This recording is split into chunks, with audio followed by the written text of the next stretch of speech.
Hello बच्चों। आज हम लोग पढ़ने वाले हैं आपके chapter work energy and power के एनसीईआरटी एक्सरसाइज के क्वेश्चंस 1 to 10।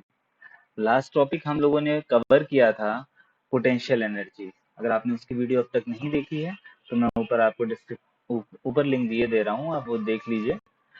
और शुरू करते हैं यहाँ पे क्वेश्चंस 1 to 10, ठीक है। जिसमें आपका पहला क्वेश्चन है कि look at the activities listed below, reason out whether or not work is done in the light of your understanding of your term work। मतलब जितना भी आपने अब तक वर्क को समझा है उसके अकॉर्डिंग आप कुछ सिचुएशंस दी गई हैं, कुछ एक्टिविटीज नीचे दी गई हैं, उसमें आपको बताना है कि वर्क हो रहा है या नहीं हो रहा है। तो चलिए देखते हैं सिचुएशंस क्या क्या दी गई हैं। Suma is swimming in a pond. एक पॉन्ड में स्विमिंग कर रही है सुमा। तो यहाँ पे वर्क डन होगा कि नहीं होगा। तो इसको अगर हम ध्यान दें तो सुमा जो है वो फोर्स लगा रही है और एक जगह से दूसरी जगह मूव भी कर रही है। तो और दोनों की अगर हम डायरेक्शन देखें तो देखिए कुछ ना कुछ जो मूवमेंट है वो डायरेक्शन उसी उसी डायरेक्शन में है, फोर्स भी वो लगा रही है। तो फिर यहाँ पे हम बोल सकते हैं कि हाँ, वर्क डन हो रहा है। इसी तरीके से a donkey is carrying a load on on its back. देखिए यहाँ पे वो ये नहीं है कि कैरी किया हुआ है, वो कह रहा है कैरी कर रहा है। एक डंकी जो है वो अपने बैक पे लोड को कैरी कर रहा है। तो कैरी कर रहा है तो मतलब कि अगर वो मूवमेंट हो रही है, वहां पे कुछ ना कुछ अपनी डिस्टेंस से मूव हो रहा है, तो वहां पे वर्क डन होगा। अगर डंकी जो है वो वो लोड को उठा के ऊपर को उठ रहा है, मतलब बैठा हुआ है लोड, तभी देखिए होता क्या है, जब डंकी पे लोड दिया जाता है तो बैठा हुआ होता है, फिर वो उसको लेके खड़ा होता है। तो यहाँ पे उसने क्या किया कि ग्रेविटेशनल फोर्स नीचे की तरफ था बट उसने ऊपर की तरफ को फोर्स लगाया, वो ऊपर की तरफ को आया। तो जब ऊपर की तरफ आएगा तो उसने ऑपोजिट डायरेक्शन में फोर्स लगाया, तो यहाँ पे आपका डिस्टेंस कुछ ना कुछ मूव हुआ ऑब्जेक्ट का, जो भी उसने अपनी पीठ पे कैरी कर रखा था। तो डंकी ने भी यहाँ पे वर्क किया है, ठीक है। नेक्स्ट सिचुएशंस देखते हैं। A wind mill is lifting a water from a well. तो अगर कुएं से पानी निकल रहा है तो बेटा आप यहाँ पे ध्यान दीजिए कि अगर कोई कुआं है उससे पानी अगर निकल रहा है तो पानी जो है वो नीचे की तरफ फोर्स लगा रहा है और हम लोग ऊपर की तरफ फोर्स लगा रहे हैं। तो यहाँ पे 90 डिग्री की डायरेक्शन नहीं बन रही है। अगर 90 डिग्री होता तो वर्क डन हम जीरो बोलते हैं। यहाँ पे 180 डिग्री हो रहा है कि फोर्स नीचे को है पानी का और हम ऊपर की तरफ फोर्स लगा रहे हैं उसको खींचने के लिए। ग्रेविटेशनल फोर्स नीचे की तरफ लग रहा है, हम तो हमारा जो फोर्स है वो बिल्कुल उसके 180 डिग्री एंगल पे है। तो यहाँ पे नेगेटिव वर्क डन होगा, लेकिन वर्क डन होगा। Green plant is carrying out photosynthesis. क्या कभी प्लांट फोटोसिंथेसिस करते हुए मूव करते हैं? कभी नहीं मूव करते हैं। तो फोटोसिंथेसिस करते हुए अगर प्लांट मूव नहीं करते हैं तो यहाँ पे बिल्कुल भी मूवमेंट नहीं हुआ, बिल्कुल भी डिस्टेंस मूव नहीं हुई, और हमारे वर्क के फॉर्मूले में है फोर्स इनटू डिस्टेंस। तो मतलब डिस्टेंस जीरो हो गई तो वहां पे वर्क डन जीरो हो गया। An engine is pulling a train. तो कोई इंजन है वो ट्रेन को पुल कर रहा है। इंजन अगर आगे की तरफ बढ़ रहा है तो ट्रेन के डब्बे भी उसके पीछे पीछे आगे की तरफ ही बढ़ रहे हैं। तो यहाँ पे उसने अगर फोर्स लगाया बाकी डब्बों पे तो जो बाकी डब्बे थे वो भी मूव किए। तो यहाँ पे क्या हो गया, हमारा वर्क डन होगा। Food grains are getting dried in the sun. अगर हम फूड ग्रेन्स को रख देते हैं धूप में तो क्या होते हैं, वो सूख जाते हैं। तो सूख जाते हैं तो यहाँ पे वर्क डन हुआ या नहीं हुआ। आप खुद सोचिए सिचुएशन को कि अगर फूड ग्रेन सूख गए हैं तो क्या होगा। तो क्या अपनी जगह से मूव करने लगेंगे? वो बिल्कुल नहीं। डिस्टेंस जो होगा वो फिर भी यहाँ पे जीरो होगा, या डिस्प्लेसमेंट अगर मैं बोलूँ तो जीरो ही होगा। तो यहाँ पे वर्क डन भी क्या हो जाएगा आपका, जीरो, ठीक है। A sail boat is moving due to wind energy. Wind energy की वजह से एक सेल बोट मूव कर रही है। तो यहाँ पे तो क्लियरली लिखा ही हुआ है कि मूविंग है और एनर्जी की वजह से मूव कर रही है, मतलब कुछ ना कुछ फोर्स लग रहा होगा उस पे। तो यहाँ पे ये भी वर्क डन होगा। तो यहाँ पे कुछ कंडीशंस उन्हीं के आंसर्स दिए हुए हैं, वो आपको ऑलरेडी मैं बता चुका हूँ। चलिए सेकंड क्वेश्चन की तरफ बढ़ते हैं। सेकंड क्वेश्चन है आपका, an object was throne at a certain angle. एक एंगल पे ऑब्जेक्ट को थ्रो किया गया है। जहाँ पे मेरा कर्सर है वहां से एक एंगल मतलब थीटा से थ्रो किया गया है। टू द ग्राउंड, ग्राउंड पे वापस आएगा वो, moves in a curved path and falls back to the ground. ठीक है, आपका ग्राउंड से छोड़ा गया और ग्राउंड पे ही आके गिर गया, कोई भी ऑब्जेक्ट आपने थ्रो किया। The initial and the final points of the path of the object lying on the same horizontal line. Initial और फाइनल पाथ था वो सेम हॉरिजॉन्टल लाइन पे आया, मतलब ये नहीं है कि यहाँ से छोड़ा तो ऊपर जाके कहीं रुक गया, ऐसा नहीं है, नीचे आके कहीं गड्ढे में गिराया के, ऐसा भी नहीं है। जहां से हमने थ्रो किया वहीं पे जाके बिल्कुल उसका एंड पॉइंट हुआ। But the work done by the force of gravity on the object. तो वर्क डन कितना हुआ बेटा, आप यहाँ पे क्लियरली देख सकते हैं कि जहां से हमने थ्रो किया वहीं पे आके रुक गया। आप कहेंगे नहीं सर मैंने थ्रो यहाँ से किया था और रुका यहाँ पे आके, लेकिन ग्रेविटेशनल फोर्स कहाँ लग रहा है, नीचे की तरफ लग रहा है ना उस पे। तो हम अगर वो ऊपर रुकता तो हम बोलते कि उसमें कुछ ना कुछ एनर्जी है या कुछ ना कुछ डिस्टेंस मूव किया है। बट अगर हम नीचे या ऊपर उसकी हाइट देखेंगे तो हाइट उसकी इनिशियल और फाइनल कितनी है। जब इनिशियली छोड़ा तो हाइट यहाँ पे थी और फाइनली छोड़ा तो यहाँ पे थी। तो क्या डिफरेंस है दोनों के बीच में, क्या बिल्कुल भी ऊंचाई या निचाई है, बिल्कुल भी नहीं है बेटा। तो अगर ये ऊंचे नीचे नहीं है, बिल्कुल सेम पॉइंट पे ही वो गिरा है आके, भले ही उसने फॉरवर्ड पोजीशन में आगे को मूव किया हो लेकिन हाइट बिल्कुल भी नहीं है कवर की है उसने। तो फिर क्या हो जाएगा, आपका वर्क डन जीरो हो जाएगा। ठीक है, ग्रेविटी की वजह से, फोर्स बाय द ग्रेविटी पूछ रहा है। अगर कोई और फोर्स पूछेगा तो हम वर्क डन निकाल सकते हैं, कोई और वर्क डन पूछता है हमसे, लेकिन यहाँ पे work done by the force of gravity पूछा है। तो ग्रेविटी नीचे की तरफ लगती है तो हम नीचे से देखेंगे कितना ऊपर उठा, लेकिन यहाँ पे ऊपर बिल्कुल भी नहीं उठा है। तो यही रीजन है आपका।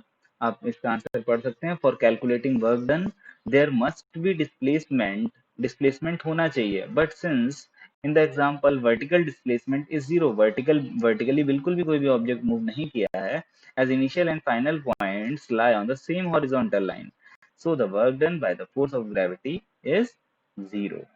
क्लियर है, ठीक है, बढ़ते हैं नेक्स्ट क्वेश्चन की तरफ। तो थर्ड क्वेश्चन आपसे बोल रहा है, a battery lights a bulb, describe the energy changes involve in the process. एक बैटरी है जिसकी वजह से बल्ब जल रहा है, ठीक है, और उसमें कौन कौन सी एनर्जी इन्वॉल्व हुई है उसके प्रोसेस में। तो सिंपल सी बात है, सिंपल प्रोसेस है कि बैटरी के अंदर आपकी केमिकल एनर्जी होती है, उसी से स्टोर होती है। तो केमिकल एनर्जी है और फिर उसके बाद जो हो रहा है, बल्ब जल रहा है। तो बल्ब जलेगा तो लाइट और हीट दोनों प्रोड्यूस करता है जलते टाइम। तो केमिकल एनर्जी जो चेंज हो रही है, बैटरी किसमें चेंज हो रही है, हीट एंड लाइट एनर्जी में। आप कहेंगे सर बल्ब तो लाइट देता है, हीट कब से देने लगा। तो हीट भी देता है बेटा, अगर आपको नहीं पता है तो 1 घंटे बल्ब को जलने दीजिए और फिर जाके उसको अपने हाथों से छुइएगा, आपको पता चल जाएगा हीट है कि नहीं है। ठीक है, आगे आते हैं फोर्थ क्वेश्चन की तरफ। A certain force acting on a 20 kg मास। एक कोई फोर्स लग रहा है जिसका मास है 20 kg किसी ऑब्जेक्ट पे, चेंजेस वेलोसिटी। तो जब हमने उस पे एक फोर्स लगाया 20 kg मास पे, तो उसकी वेलोसिटी 5 मीटर पर सेकेंड से 2 मीटर पर सेकेंड आ गई। मतलब वो पहले 5 मीटर पर सेकेंड से मूव कर रहा था, हमने ऑपोजिट डायरेक्शन में फोर्स लगा दिया उसके उल्टी डायरेक्शन में, तो अब उसकी स्पीड हो गई 2 मीटर पर second. Calculate the work done by the force, हमें वर्क बताना है। तो सिंपली हम कैलकुलेट कर सकते हैं, वर्क डन जो होता है वो चेंज इन काइनेटिक एनर्जी के बराबर होता है। Kinetic energy half m v square हम पढ़ चुके हैं। बट यहाँ पे दो आपको वेलोसिटी दी गई है, एक इनिशियल और एक फाइनल। तो हम v1 माइनस v2 करेंगे। v1 है आपकी इनिशियल वेलोसिटी और v2 है फाइनल वेलोसिटी। तो हाफ एम की जगह पे 20 रख दिया। इनिशियली 5 की स्पीड से मूव कर रहा था और फाइनली 2 की स्पीड हो गई इसकी। तो 5 स्क्वायर माइनस 2 स्क्वायर, तो 5 5 जो हो गया आपका 25, 2 2 जो हो गया 4, और यहाँ पे 2 से 20 को कैंसिल किया तो 10 बचा। तो आ गया 25 माइनस 4 21, तो 10 इंटू 21 आपका 210 जूल। ठीक है, तो इस तरीके से हमने बहुत सिंपली एक वर्क डन निकाल लिया जो कि चेंज इन काइनेटिक एनर्जी के फॉर्मूले से हमने निकाला। ठीक है, इसकी यूनिट जूल रहेगी वर्क की, ध्यान रखिएगा। नेक्स्ट फिफ्थ क्वेश्चन को पढ़ते हैं, क्या बोल रहा है, a mass of 10 kg is at point A on the table. आप किसी भी अपने मन में किसी भी एक टेबल को सपोज कर लीजिए, ठीक है, चाहे आपके क्लास की टीचर्स टेबल हो, ठीक है, आप उसको सपोज करिए, उस पे कोई ए पॉइंट पे एक 10 kg का मास रखा हुआ था, ए पॉइंट पे रखा हुआ था। It is move to a point B. आपने, एक बच्चा आया या आप ही गए और आपने उसको थोड़ा सा खिसका दिया, पॉइंट बी पे मूव करा दिया, ठीक है। If the line joining A and B is horizontal, A और बी लाइन है, हॉरिजॉन्टल है, मतलब वो ये कह रहा है कि ए और बी बिल्कुल भी वर्टिकल नहीं है, कि ए थोड़ा सा नीचे नीचे था, आपने उसको उठा के ऑब्जेक्ट को थोड़ा सा ऊपर रख दिया, ऐसा नहीं करना, हॉरिजॉन्टली मूव कराना है। तो टेबल तो बेटा हॉरिजॉन्टल ही होगी, तो हमने ए से बी को हॉरिजॉन्टल मूव करा दिया, ए पॉइंट से बी पॉइंट तक। For the work done by on the object by the gravitational force, same question है जैसा आपने ऑब्जेक्ट थ्रो किया था उस टाइम। यहाँ पे भी ऑब्जेक्ट जो मूव हुआ है बिल्कुल भी वर्टिकली चेंज नहीं हुआ है, वर्टिकली उसकी हाइट सेम रही है, जमीन से पहले जितनी हाइट थी अब भी उतनी हाइट है, ना बढ़ी है ना चेंज, ना कम हुई है। तो फिर हम क्या बोल सकते हैं कि यहाँ पे भी वर्क डन जीरो हुआ है। चलिए आंसर पढ़ लेते हैं। Since work done on the object by the gravitational force depends upon the change in vertical height of the object, ये चीज मैंने आपको बताई, वर्टिकल हाइट में चेंज होना चाहिए, बट यहाँ पे हुआ नहीं है। The vertical of the height of the object is not changing as the line joining A and B is horizontal at the same height, hence work done is zero। Clear है? Next six question आपसे बोल रहा है the potential energy of a freely falling object decreases progressively. ठीक है, potential energy एक object की धीरे धीरे आपकी डिक्रीज होती चली जा रही है। अगर हम किसी ऑब्जेक्ट को फ्रीली फॉल कराते हैं, मतलब ऊपर से फ्रीली छोड़ देते हैं किसी ऑब्जेक्ट को, तो उसकी पोटेंशियल एनर्जी धीरे धीरे नीचे जाते जाते कम होती रहती है। Does this violets the law of conservation of energy? Law of conservation of energy simply यही बोलता है आपका कि एनर्जी ना ही क्रिएट हो सकती है ना ही डिस्ट्रॉय हो सकती है, सिर्फ एक फॉर्म से दूसरी फॉर्म में कन्वर्ट हो सकती है। तो यहाँ पे तो पोटेंशियल एनर्जी आपकी खत्म हो रही है, तो क्या ये कंजर्वेशन ऑफ एनर्जी के लॉ को वायलेट करता है, तोड़ता है? और ऐसा क्यों करता है ये? ठीक है, तो सबसे पहली बात तो मैं आपको समझा दूं, जब हमारा लॉ बना है तो ये एक यूनिवर्सल लॉ है, इसमें कभी भी आपकी एनर्जी या ना तो प्रोड्यूस करी जा सकती है ना डिस्ट्रॉय करी जा सकती है। तो सिंपली आपकी पोटेंशियल एनर्जी जो है वो डिस्ट्रॉय नहीं हो रही है, वो डिक्रीज नहीं हो रही, मतलब डिक्रीज तो हो रही है बट वो किसी और फॉर्म में कन्वर्ट हुई होती चली जा रही है, तो लॉ का वायलेशन नहीं है। किस फॉर्म में कन्वर्ट होगी? मोस्टली आपकी काइनेटिक एनर्जी में ही कन्वर्ट होती है। क्यों? क्योंकि ऑब्जेक्ट ऊपर से नीचे की तरफ आ रहा है तो स्पीड गेन कर रहा है, और स्पीड गेन कर रहा है मतलब उसमें कुछ ना कुछ वेलोसिटी बढ़ती चली जा रही है। तो काइनेटिक एनर्जी, मोशन में हमेशा काइनेटिक एनर्जी होती है ना कि पोटेंशियल एनर्जी, तो धीरे धीरे पोटेंशियल एनर्जी कम होती रहती है, हमारी काइनेटिक एनर्जी बढ़ती रहती है। तो law of conservation of energy follow होता है, ना कि वॉयलेट होता है। तो पढ़ लेते हैं एक बार। It doesn't violate the law of conservation of energy because potential energy of a freely falling object decreases progressively since it keeps changing into kinetic energy of the freely falling object. Therefore, the total energy of the object remains conserved. ठीक है, तो इससे क्या होता है, total energy जो होती है वो कंजर्व रहती है। इसको अभी हम लोग नेक्स्ट क्लास में, जो कि हमारा कंजर्वेशन और कन्वर्जन ऑफ काइनेटिक एनर्जी है, तो इसमें हम लोग इसको प्रूव भी करेंगे। नेक्स्ट टॉपिक में हम लोग इस क्वेश्चन को, ठीक है। अगला पढ़ते हैं। What are the various energy transformation that occur when you are riding a bicycle? अब आपको खुद बताना है कि बाईसाइकिल जब आप राइड करते हैं तो एनर्जी कन्वर्जन किससे किस में होता है? तो एनर्जी कन्वर्जन बेटा बहुत ही सिंपल है। हम लोग बोल सकते हैं यहाँ पे, आप बाईसाइकिल चला रहे हैं, तो आप बाईसाइकिल चला रहे हैं, आप साइकिल को एनर्जी दे रहे हैं, तो आप कौन सी एनर्जी दे रहे हैं? क्या इलेक्ट्रिकल एनर्जी दे रहे हैं साइकिल को? नहीं, आप देते हैं मसल एनर्जी, आप अपनी मसल से चलाते हैं ना उसको। तो आप दे रहे हैं साइकिल को मसल एनर्जी। और साइकिल फिर कैसे चलती है? साइकिल चलती है मैकेनिकल एनर्जी से, तो यहाँ पे मसल एनर्जी कन्वर्ट हो रही है मैकेनिकल एनर्जी में। चलिए आंसर देख लेते हैं। It is a transformation of our muscular energy into mechanical energy to ride the bicycle. ठीक है, नेक्स्ट क्वेश्चन देखते हैं। Does the transfer of energy take place when you push a huge rock with you all might and fail to move it? Where is the energy you spend going. ये simple सा example यहाँ पे huge rock का लिया है, आप simple wall का भी एग्जांपल ले सकते हैं, किसी वॉल को या बड़े से पत्थर को जो ह्यूज रॉक की बात कर रहा है, हम अगर पुश करते हैं तो हम तो ताकत लगाते हैं, हम थक जाते हैं ताकत लगाते लगाते, फिर भी हम कहते हैं कि हमने कुछ भी वर्क नहीं किया, तो एनर्जी गई कहाँ से अगर हमने वर्क नहीं किया तो एनर्जी बेटा वहां जाती है कि हमारी मसल्स जो होती हैं वो कॉन्ट्रैक्शन में जाती हैं, रिलैक्सेशन में जाती हैं, कॉन्ट्रैक्ट और रिलैक्स होती हैं, तो इस वजह से कुछ ना कुछ वर्क हम करते हैं, मतलब एनर्जी जो होती है वो रिलीज होती है। तो ये नहीं हमने वर्क नहीं किया, वर्क डन तो जीरो होगा क्योंकि हम उस ह्यूज रॉक को या वॉल को मूव नहीं करा पाते हैं। तो एनर्जी कहाँ गई फिर हमारी? एनर्जी गई मसल के कॉन्ट्रैक्शन और रिलैक्सेशन में, और वहां से हीट जनरेशन भी हो जाती है हमारी बॉडी में, वहां भी एनर्जी जाती है, स्वेटिंग भी होने लगती है, तो इन सब जगह बॉडी की एनर्जी जाती है। तो एक बार पढ़ लेते हैं क्या बोल रहा है answer. while we push a huge rock with all our might power, but fail to move it, no energy transfer occur as cellular energy simply wastes out in muscle contraction and relaxation, even heat generation, sweating। ठीक है, वही चीज बोल रहा है जो मैंने आपको भी समझाया। नेक्स्ट क्वेश्चन देखते हैं। A certain household has consumed 250 units of energy during a month।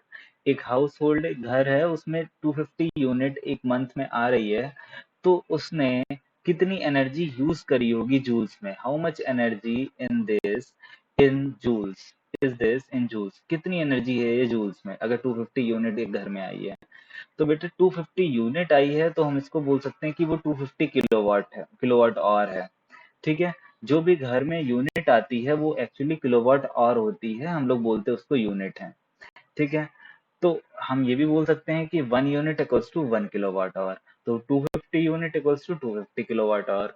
तो यहाँ पे लिखा भी हुआ है पहली लाइन में, energy consumed by a certain household equals to 250 kilowatt hour. Question में आपको यूनिट दिया था बट हमने किलोवाट आवर में लिखा है। अब नीचे कन्वर्जन लिखा हुआ है, 1 किलोवाट इक्वल्स टू 3.6 इंटू 10⁶।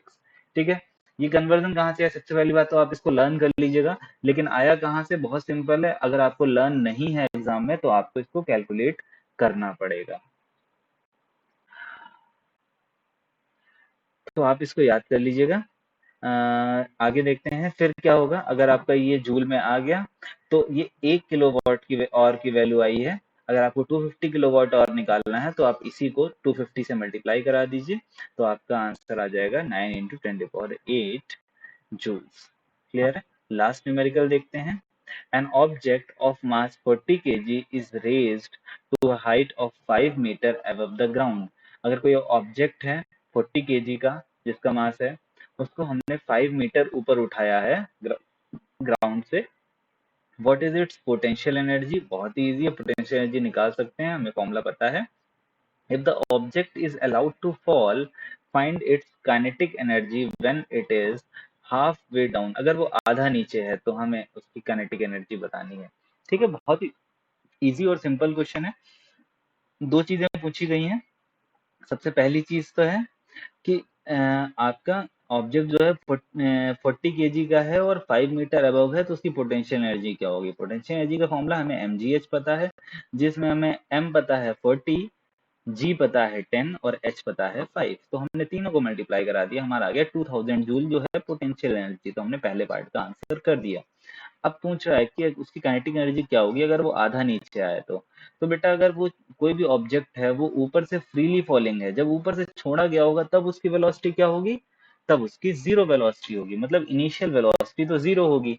जब वो आधे रास्ते आया होगा तब उसकी कुछ ना कुछ वेलोसिटी होगी जो कि हमें नहीं पता है, और हमें काइनेटिक एनर्जी अगर निकालनी है तो हमें वेलोसिटी ही तो चाहिए होती है, तो हम वहां से वेलोसिटी निकालेंगे। तो यहाँ पे सेकेंड इक्वेशन ऑफ मोशन है v square equals to u square plus 2gh, sorry third है ये।